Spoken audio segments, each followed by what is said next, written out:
say a warm welcome to you as we reflect together on the transfiguration of Jesus. Luke's account of this is in the description box under the text. After praying on the mountain with Jesus, Peter, James and John experience the glory of God in Jesus. His appearance is changed to them.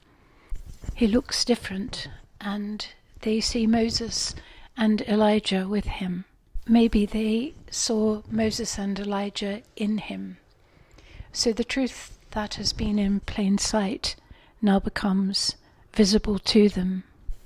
And the experience is amazing and stunning. And their response to it is not so much to have a full realization of the realization they've had, but to immediately clamp it down and limit it. It suggests building three structures, tabernacles, actually booths, for Moses, Elijah and Jesus. This connects with the Festival of Booths, where at the end of harvest, traditionally, and still even in Jewish communities, booths, huts basically, are made, or tents, and people spend a couple of days outside feasting. So it's the response to the end of a great harvest. The hard work of growing, tending and harvesting is over, and it's time to enjoy some of the produce.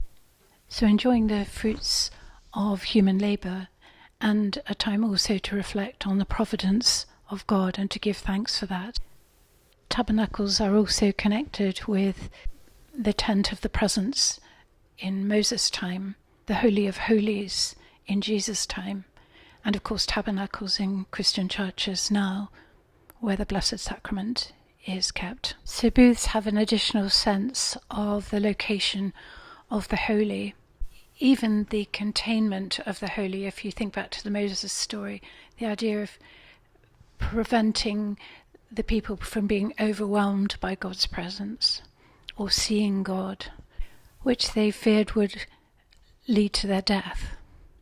So in a way it's something, but not too much, of God's holiness. And as well as a sense of reverence, there's also a sense of keeping God corralled. We can see that in this reading we're looking at. The disciples want to translate their experience into something fixed, flimsy but fixed, located in a particular place, and really no further. Where in fact it's a truth that they could see at any moment.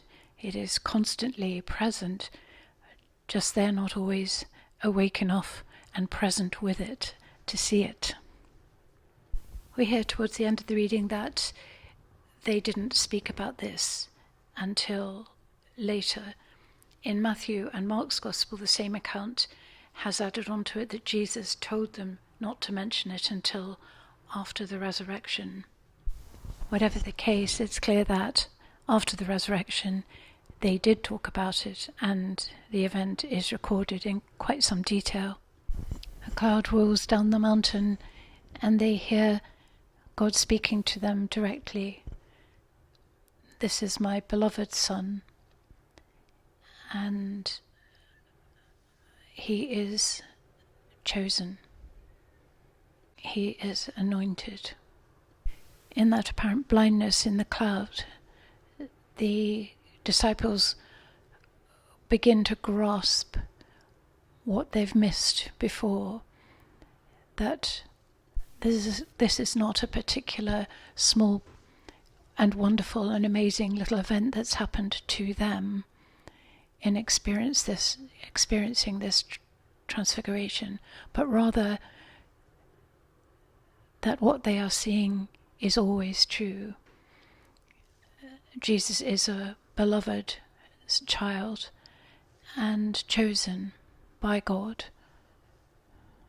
The description helps us understand that the disciples didn't think this through and come to that conclusion, but rather that it arrives as a voice from God when they are most confused and overcome by a cloud which limits their vision in the normal way and heightens their vision in spiritual matters.